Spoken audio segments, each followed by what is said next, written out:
Hello, the purpose of this presentation is to review a historical perspective of medicine in the United States, but through a different perspective. I'd like to show you a perspective that will help you understand how there became so many disparities in the healthcare system of today.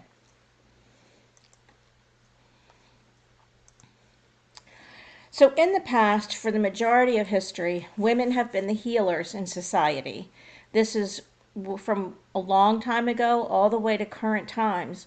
Women are basically seen as the healers. This is a statement from Plato, and Plato had stated in regards to women's health that the womb is a wandering animal which longs to generate children. When it remains barren for too long after puberty, it's distressed and sorely disturbed. It begins to stray through the body and cutting off passages of breath. It impedes respiration and brings the sufferer to extreme anguish and provides all manner of diseases besides. It continues until the womb is appeased by passion and love, which is the nature of women and all that is female. So that is the author that is quoting Plato. But this was the belief in ancient history, is that women basically were made to generate children. And if a woman did not generate children, everything that was wrong with her had to do with that.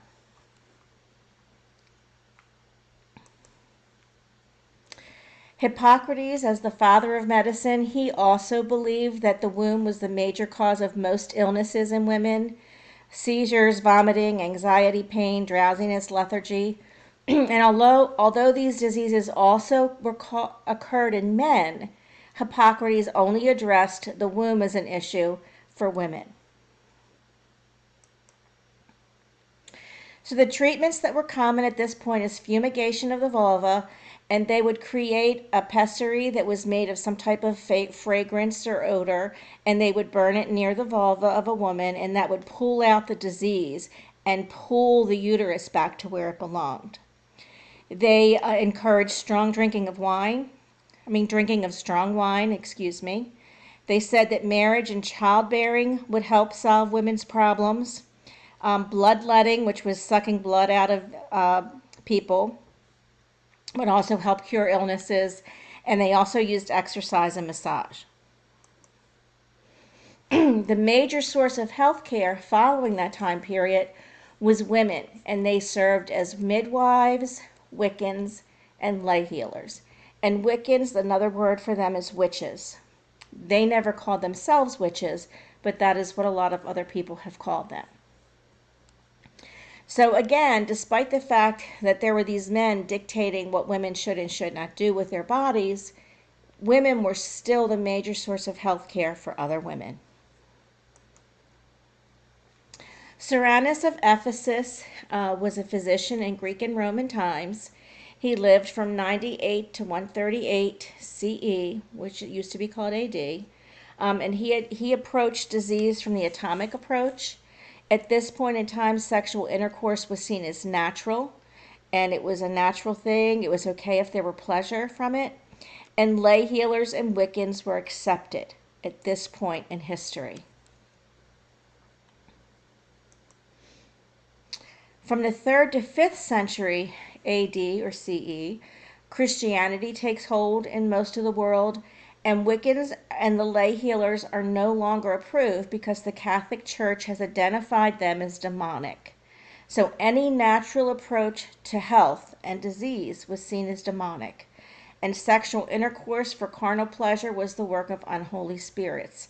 So this was totally against what most Wiccans and lay healers had been approaching health from, and that is that the body is a natural process. What we experience is natural and healthy, and there are natural ways to keep the body healthy.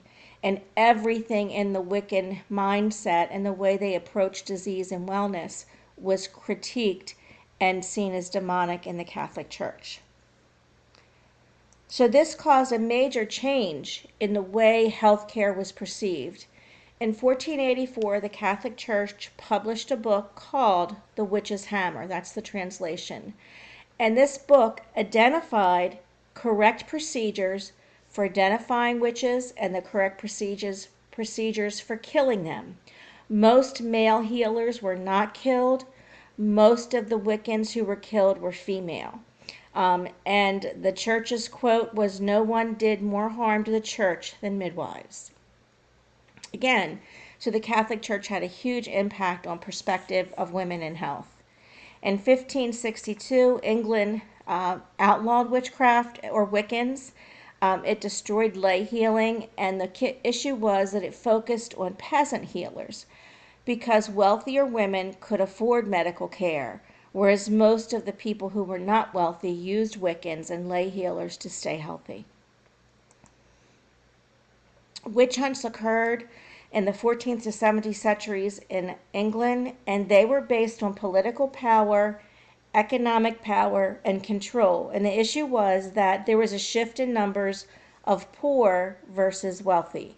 And there was a concern that if there were enough poor people, that they could overthrow the wealthy people in charge of the country.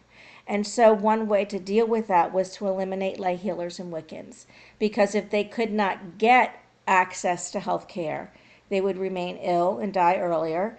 And lay healers and Wiccans were also the main place that women received abortions and contraceptives. So if they could not get contraceptives and they could not get abortions, again, it would probably end up in illness and death, because if a woman has 5 children and she cannot feed them and she has 6, the situation just gets worse.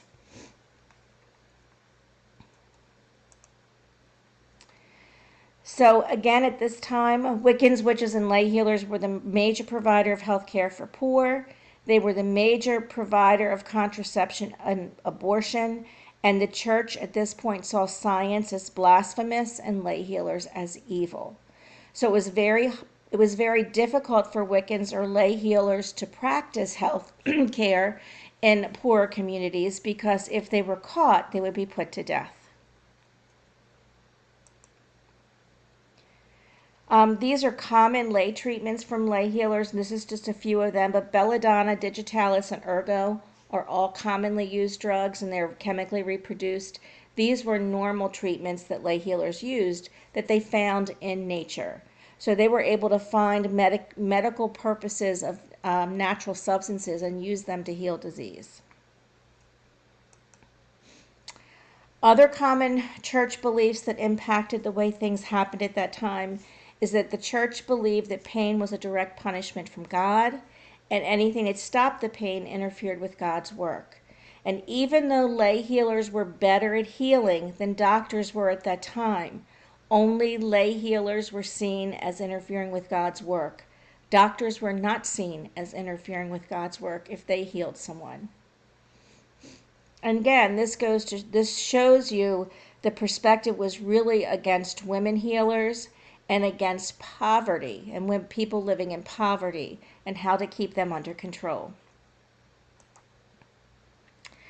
Those who treated the wealthy were fine, but they were in direct competition to male doctors. So there were wealthy women who went to lay healers and to Wiccans, but doctors saw that as a major threat because they knew they had better reputations at healing, and they saw the women healers as threats to their ability to be male doctors. During the Renaissance, there was more diverse beliefs of health and medicine. There was admitted reliance into the knowledge of Wiccans and lay healers, and in the United States, actually towards Native American healers. And so there was this understanding that, yes, a lot of what we do did come from Wiccans and lay healers and Native Americans. Many of the treatments that were used by lay healers were returned. However, women were still denied entry into medical school. In the USA and the Native Americans, they were using herbal treatments. Lay healers were typically women. And one of the issues that people had in the United States with the medical practice is that medicine became a lucrative business. And prior to this time, people who were healers did not do it for money. They received very low pay. But as medical doctors became more involved in the society and culture, medicine became a big business, and it was a way for people to make money. Prior to the Civil War, women still saw midwives when they could, but women had more access to health care if they were wealthy. So prior to the Civil War in this country, wealthier women had better access to health care than poorer women did. Poor and minority women in healthcare at this time is poorer people, including slaves, were used for surgery practice. So if there was a medical practice, a surgical procedure for female care, they would take female slaves and they would perform the surgery on them to practice, but they did not use anesthesia on poor women or slaves because that was only for wealthy people. So there were huge issues with how poor people and slaves were treated during this time because they were used as guinea pigs for medicine. In this time period, the more scars that a wealthy woman had, the more wealthy she was seen to be because she'd had more surgeries. And doctors actually purchased slaves to practice on them. And one of the main doctors was Dr. Sims. And in his writings, it's clear that he believes because he provided slaves with food and home, he had the right to practice surgery on them without anesthesia and without their permission, of course. After the Civil War, women saw doctors if they were wealthy, but doctors used the most severe treatments. So if 5 milligrams of something worked, it would not be odd for them to give 25 milligrams. The more severe the treatment, the better, which is totally out of line with where we are today. Huge gender and class issues at this time period. People did not like that slavery was ending. And as you know from history, there are parts of the country that maintained slaves well beyond when the war was over. Gender struggles, poor people, women, people of color were all seen as inferior, and they did not have the power to make decisions or to vote or anything. Trained doctors at that point were called regulars, and 13 states at that point in time had outlawed lay healers by 1830. Again, this is an attack on health care for poor people, not for wealthy people. The Victorian era is when the popular health movement became very popular. 1830s to 40s, they believed in more humane treatment. Lay healers were outnumbered by regulars, but they had made huge progress to reform the treatment of illness. So even though lay healers were smaller in number, they were one of the main reasons that treatments became more humane. Regulars were overpaid. Again, there's this cultural disconnect that if you're in healthcare and you're trying to treat people, it should not be for huge amounts of money. It should be for the benefit of society. The popular health movement, the feminist movement, and the socialist movement all fought at this time for more equitable treatment of people who live in poverty and people of color. So even as far back as the 1800s, there was this awareness that there was disparity, and there was work to try to eliminate that disparity. In the Victorian era, women were seen as frail. They needed to learn how to submit to the will of men. In the U.S., this meant white males because black males didn't have the same power as white males. They were innately inferior to men, and they could not be changed, and all experts were males. And so this is a critical point in history because at this point in history, if a husband thought that his wife needed to go into a mental institution, he could put her in. She had no say. If a husband felt that a woman needed a hysterectomy, he could make her have a hysterectomy. So women had no rights, minorities had no rights, people made decisions for them. And again, when you think about the distrust that certain groups of people have for the medical community today, it should become more and more clear as I'm going through this lecture that there's very good reason why people don't trust medical professionals in some cultures. The AMA in the 1840s took a very public stance against any lay healer and began to attack their morality. Again, there was this fear of poor people taking over the country, and in this case, it was fear of immigrants taking over the country. And because immigrants basically used lay healers, one way to keep them in their place was to attack the lay healers. Again, there was a surge of legislation to attack lay healers and ban them in the United States. And again, this was done out of a reason for control. It wasn't done because they believed that they weren't doing a good job. It was done to control population. In 1900s, midwives were mostly outlawed, and doctors stated that midwives were dirty and from the Dark Ages. They were seen as competition for male doctors again. The belief was that females should be helpers, like people like nurses, and licensing was required of all midwives, but in order to get licensed, they had to find a doctor who would let them work with them. Most doctors refused because they were women. And most of the skills that they had were beyond what most medical doctors had. But to become a licensed medical midwife, the qualifications were higher, the standards were higher than that of doctors. And so the laws were clearly set up to do some very specific things and control. Again, attack on their moral character, skills required. In the early 1900s, the AMA actually made a statement that insinuated or inferred that no woman belongs in medical school because her brain is too small to handle the capacity of knowledge needed. And that is like was written by the AMA at that time. In the 1900s, again, the wealthy people had doctors. Poor people could not afford doctors, and the disparity to access to care began and had continued from prior eras, and actually got much worse because there was no place for poor people to go for health care. Again, they can control the population that way, they can limit life that way, and they can make sure that poor people and immigrants do not take over the country. Modern history is where germ theory comes into play, where germs were actually identified as the reason that disease occurred. Communicable diseases occurred. Midwives were still discounted. Midwives had better results and better data, but doctors still pushed to remove them completely from the system. And the disparities that occurred at that point in time have continued today. There are still disparities in the access to health care for people of color and women. They do not have the same access that white men do. Today, poor people often avoid health care. One, they don't have the money for health care. And another reason is they do not trust health care.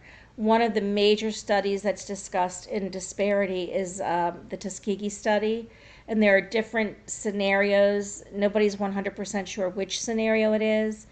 But what is very much agreed upon is that black men in the Tuskegee Air Force had syphilis. They were not told they had syphilis, and they were not given the treatment for syphilis. And therefore, their syphilis continued and was spread to their wives and their children. Lots of death occurred, and that unethical practice continues today. There is something, I think it's on Netflix, about something Johns Hopkins has done recently. You have the Henrietta Lacks piece where hospitals took her cells and sold them without any acknowledgement or permission to do so. She was a woman of color. So although the Tuskegee study is the main study discussed in a lot of disparity issues, there are many other examples that address people of color, not just African Americans, that address women, that address immigrants, that consistently, even in modern history, the treatment of minorities and women and different groups of ethnicities are different than for the white population. Facts: poor people have more surgeries performed on them than other people do. Even though they don't have insurance, they have more surgeries and it's billed to Medicaid, or they have to go into bankruptcy because of it. Poor people have higher death rates.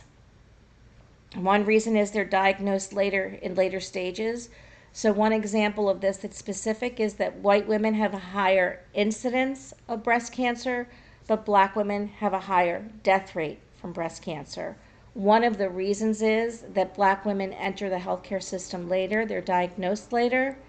And one of the reasons they're diagnosed later is because the culture does not accept medical practice, and they do not trust the practitioners. And still, poor people, different ethnic groups, different people of color are still disconnected from the healthcare system today. Poor people have higher rates of being in drug studies. An example of that is if a hospital is in a poor neighborhood, they go out into the poor neighborhood and they pay the people who are poor to participate in the drug studies. So that is really not seen as voluntary participation, because you're taking poor people who need money to survive and giving them money to participate in drug studies. And so that's seen as non-voluntary participation, but it happens all the time.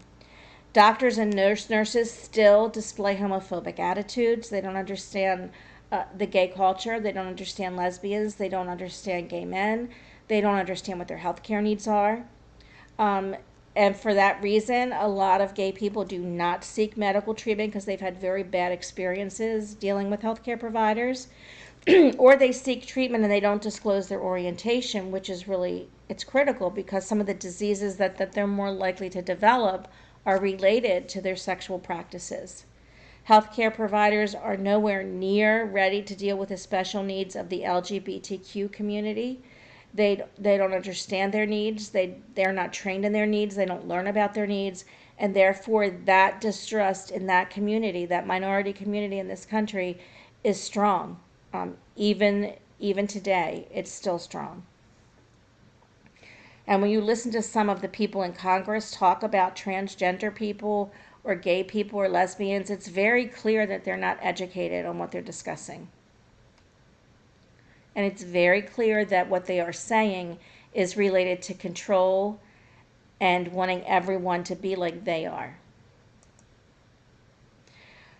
Some changes that have happened in the recent future is that insurance companies are more open to alternative treatments. They're more open to massage, to acupuncture, acupressure, chiropractic practices. They're more open to paying for those services, because it's clear that those services are effective often, and they cost far less money than the typical treatment. They reimburse alternative providers. The Affordable Care Act requires certain screenings, and it requires mental health services, and it also requires pre and perinatal care, which decreases the risk of infant mortality and death of women who are pregnant or who are in delivery.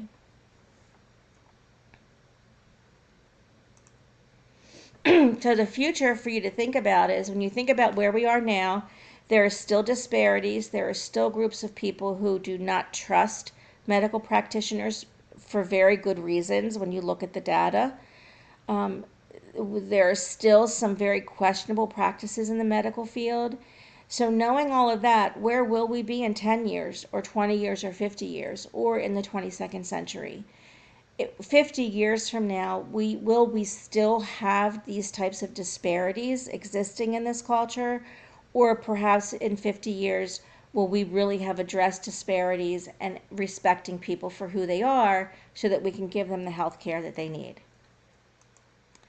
That concludes this lecture. Hopefully, when you think about the lecture and what I talked about, you'll start to understand why there is so much distrust of the medical community, and why certain communities still have huge disparities in their ability to access quality care.